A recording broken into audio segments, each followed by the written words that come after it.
बिस्मिल्लाहिर्रहमानिर्रहीम। किसी ना कदर शख्स से मोहब्बत करना ऐसा है कि आप सोने के प्याले में उसे आबे हयात पेश करें और वो उसे होंठों से लगाने की बजाय पैर धो ले।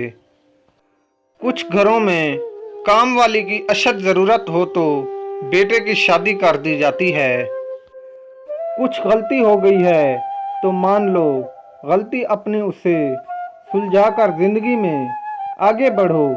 उलझन में मत डाला करो खुद को बस। कुछ बोझ दिल पे बहुत भारी होते हैं, इससे पहले कि ये बोझ तुम्हें गिरा दें, गिरा दो इस बोझ को। ये दो चीज़ें लेते ही औरत मर्द को पागलों की तरह चाहने लगती है, जिसमें नंबर 1 है इज्जत और नंबर 2 वक्त। ये दो चीज़ें किसी भी औरत के लिए बहुत ही अहम होती हैं।